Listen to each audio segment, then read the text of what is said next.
February 23, 1945, Mount Suribachi, Iwo Jima. Superior Private Tadashi Yamamoto gripped his pencil tightly as he wrote what he believed would be his final words, hiding the diary beneath volcanic ash inside his bunker. The Americans have brought demons from hell, machines of steel that breathe fire like ancient dragons. We cannot understand such weapons.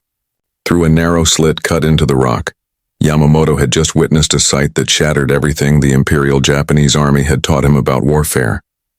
What looked like an ordinary Sherman tank suddenly unleashed a torrent of burning napalm, incinerating 3 hidden pillboxes in seconds. Defenders who thought they faced only a 75mm cannon never had a chance. Inside the tunnels beneath Mount Suribachi, the 2,000 men of the 109th Division listened as screams echoed through the darkness.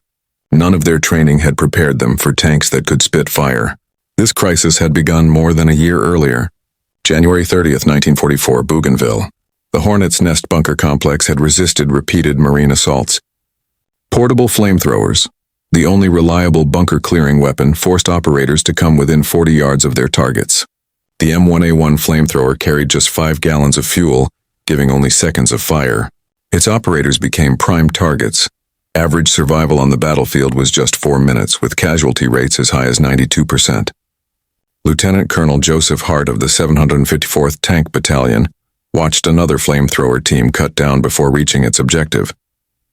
His after-action report provided the foundation for flame tank development. The flamethrower is our best tool for clearing bunkers, but sending men forward with it is a death sentence. We must deliver flame from protected armor. On New Caledonia, Hart's maintenance crews improvised by removing the bow gun of an M3A1 Stuart light tank and installing a Canadian Ronson flamethrower through the port. Its 10-gallon fuel tank offered just 20 seconds of fire, but the results were devastating. At the Hornet's Nest, the modified tank destroyed 28 Japanese bunkers in one afternoon without losing a single crew member. Japanese defenses, designed to repel infantry, had no answer for a flamethrower mounted on armored steel. May 15, 1944, Schofield Barracks, Hawaii. In a secure compound, Colonel George F. Unmacht, a chemical warfare officer, gathered his team. Admiral Chester Nimitz had given them full authority to develop a combat-ready flame tank after reading Hart's report. Engineers from the 117th Naval Construction Battalion volunteered to work 75-hour weeks to solve the problem. Japanese bunkers were now built to stop tanks from approaching within 100 yards. So the tiny 10-gallon system wasn't enough. The solution became the CBH-1, Chemical Battalion Hawaii 1. Specifications included a 170-gallon fuel tank, a range of 80 to 100 yards, and up to 2 minutes of continuous fire. Building it required completely rewiring the tank with over 1,100 new electrical connections and disguising the flamethrower inside a false cannon barrel. Fuel experiments brought another breakthrough. Gasoline alone burned out too quickly. The answer came from Harvard chemist Louis Fieser's invention, napalm. The ideal mixture proved to be 94% gasoline and 6% napalm powder, creating a sticky burning gel that clung to targets and burned at 1,500 to 2,000 degrees. June 15, 1944, D-Day at Saipan. The 2nd and 4th Marine Divisions stormed ashore, facing 32,000 Japanese defenders. Twice what American intelligence had predicted. Unknown to both sides, 24 Satan flame tanks were also landing. Lieutenant General Yoshitsugu Saito, commander of the Japanese 31st Army, had prepared for months of defense, relying on counterattack doctrine dating back to 1909. Captain Sakai Oba later admitted, "We planned for naval bombardment, airstrikes, tank assaults, even flamethrowers carried by infantry. But no one imagined flamethrowers mounted on tanks." At 09:43 hours on June 16th, Lance Corporal Toshio Takahashi manned a concealed Type 92 heavy machine gun. His bunker had already survived naval bombardment. As he prepared to fire at advancing Marines, he saw a Sherman tank suddenly release a stream of fire, engulfing Sergeant Yamada's bunker. The flames entered through the gun slit. 10 seconds of screaming, then silence, Takahashi later recalled in interrogation. The psychological shock spread rapidly. At Hell's Pocket, Major Koshi Yoshida of the 136th Infantry Regiment received frantic reports of tanks that shoot streams of fire.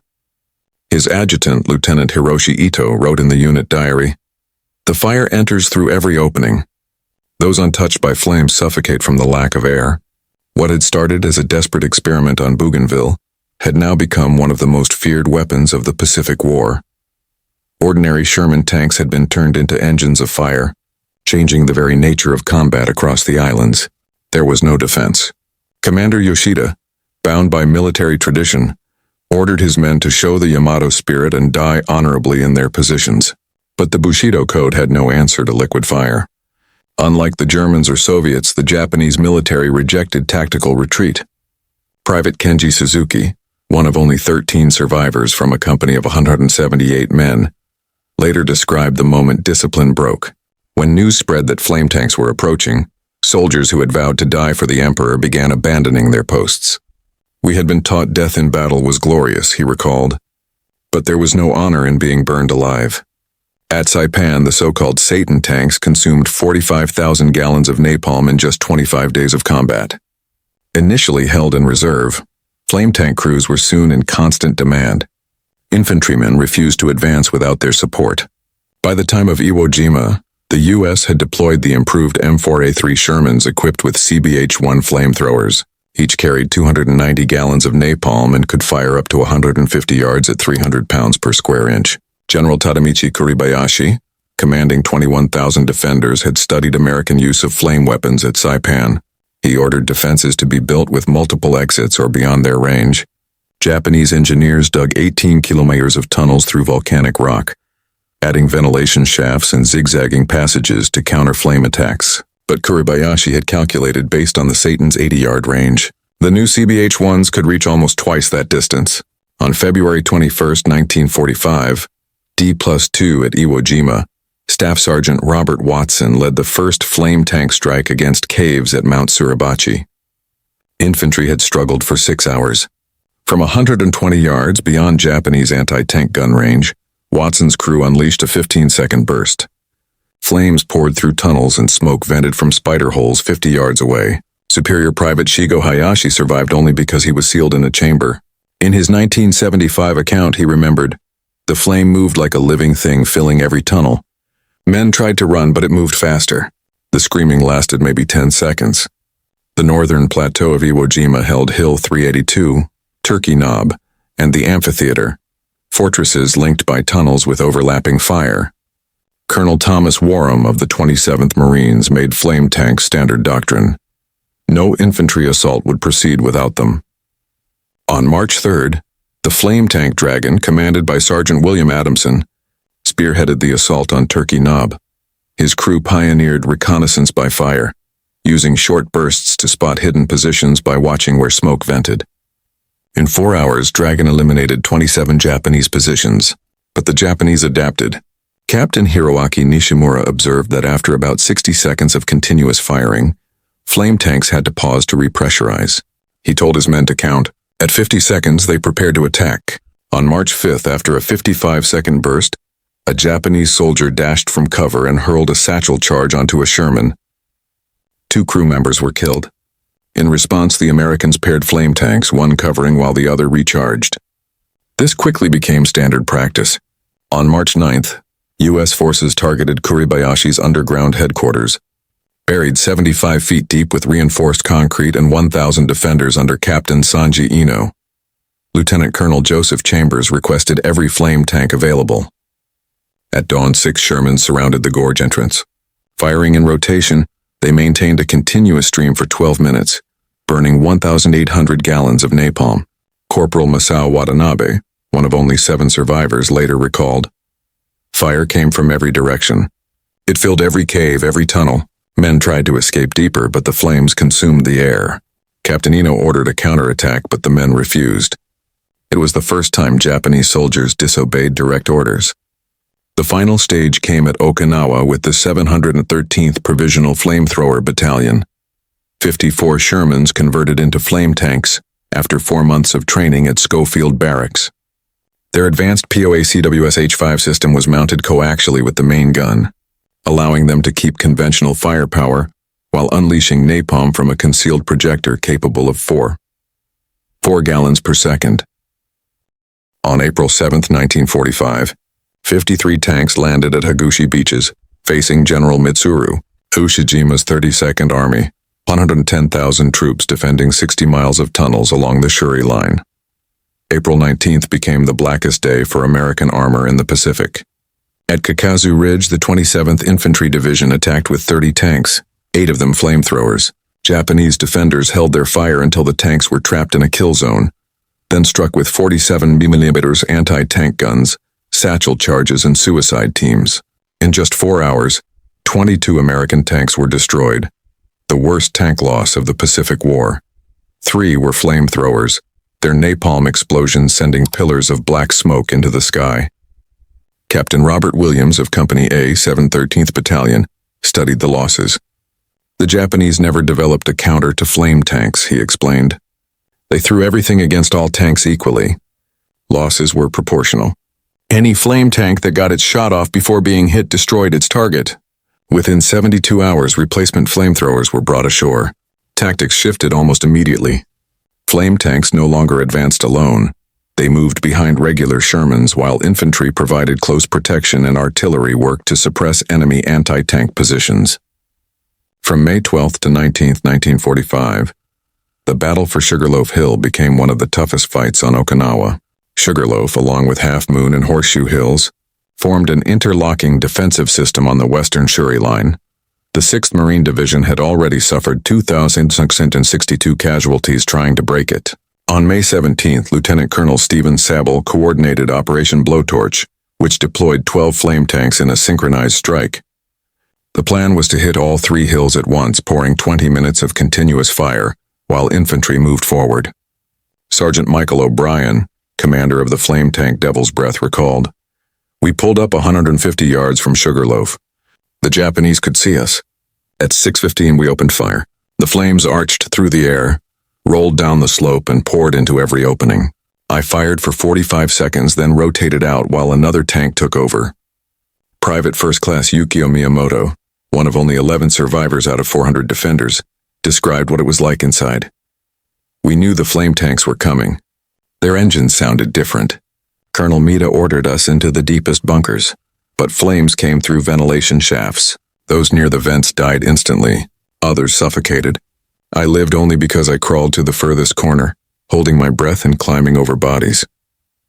On May 29, 1945, attention turned to Shuri Castle, the historic seat of the Ryukyu Kingdom, which now served as General Mitsuru Ushijima's headquarters.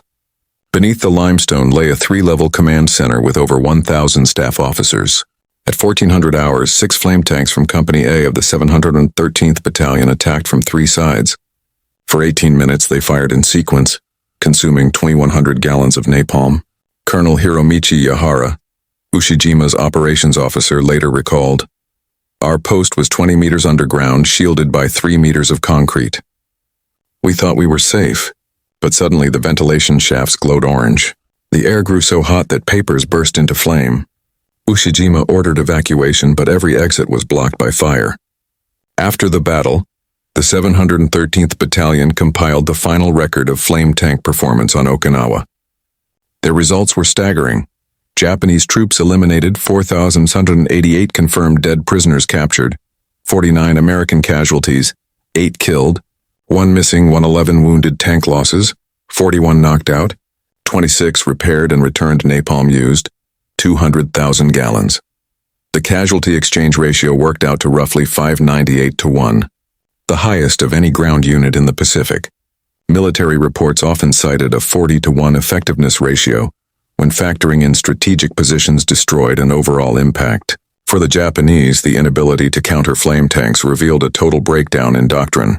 Their training manuals, unchanged since 1905, stressed spiritual superiority over material strength.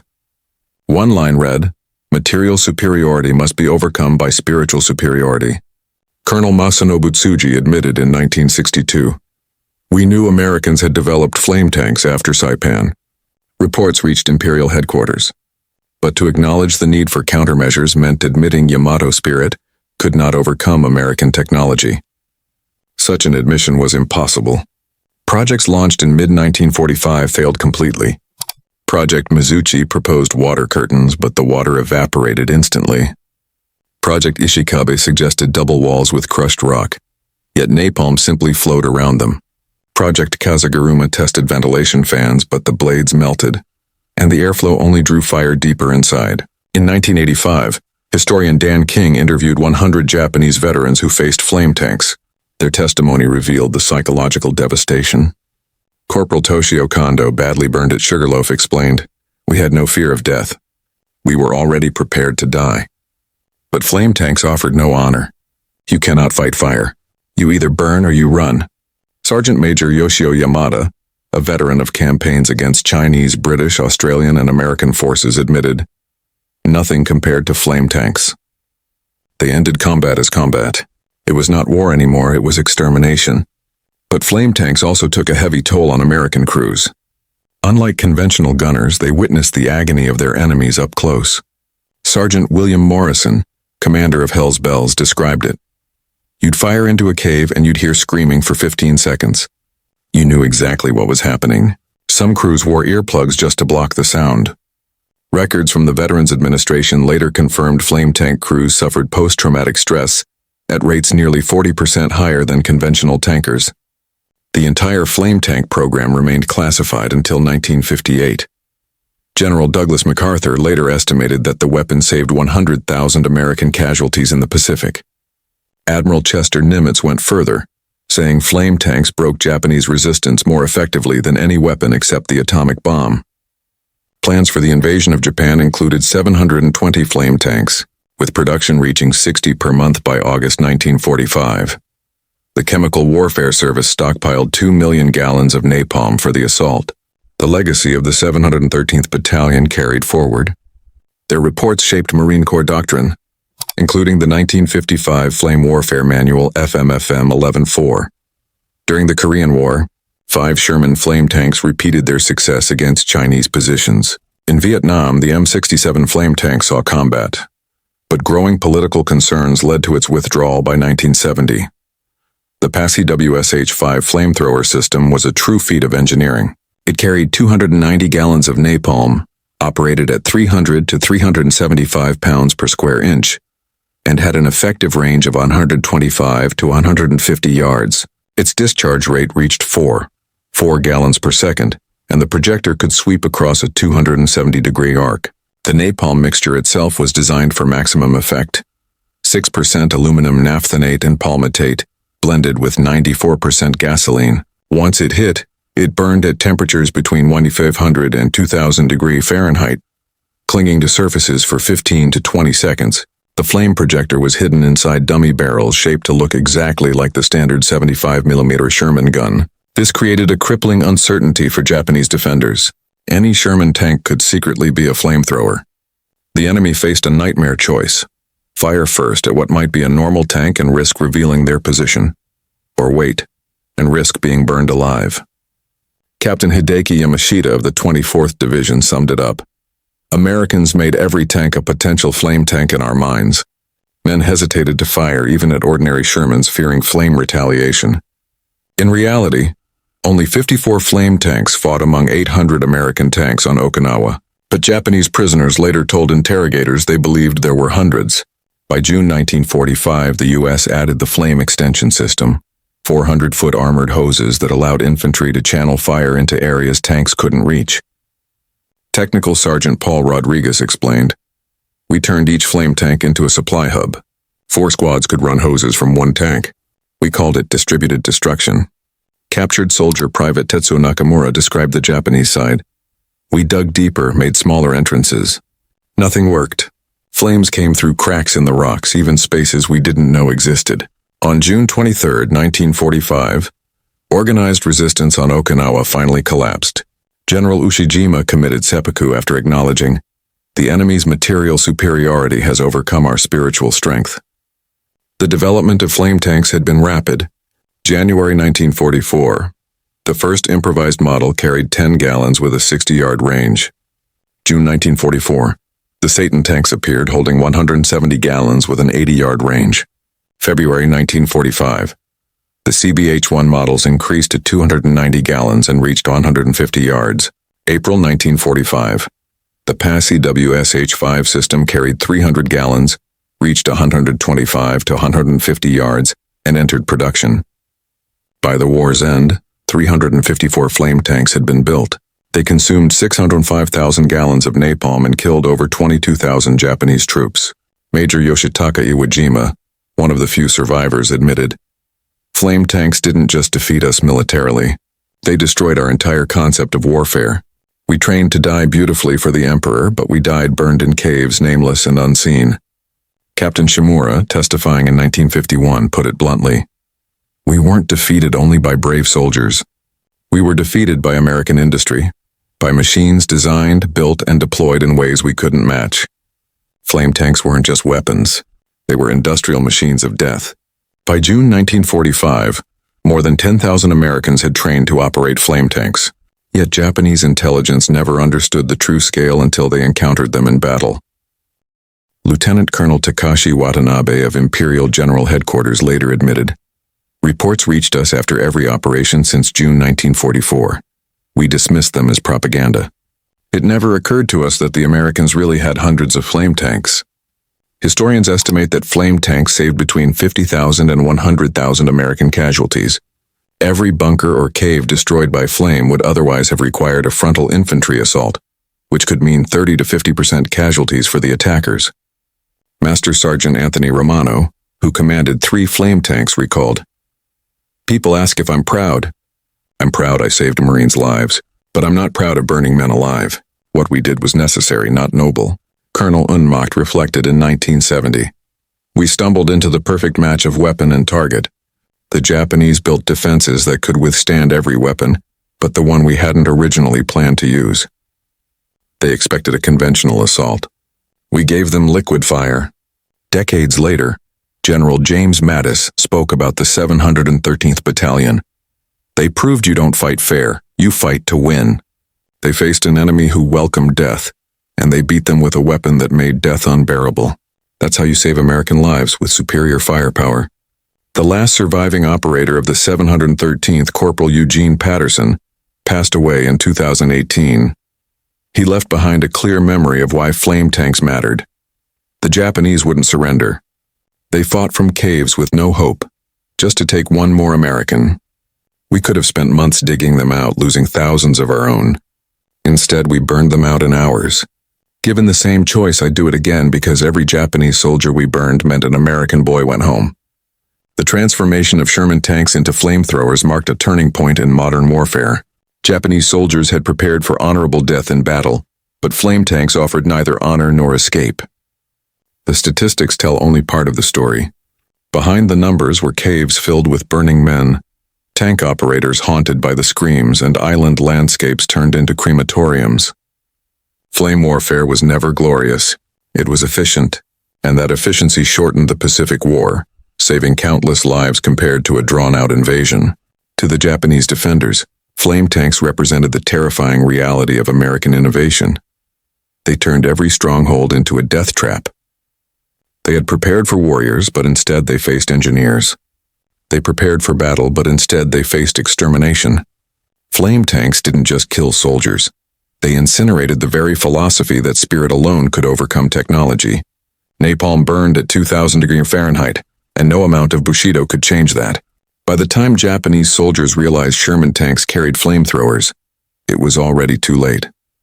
The fire was inside their positions, and all that followed were screams.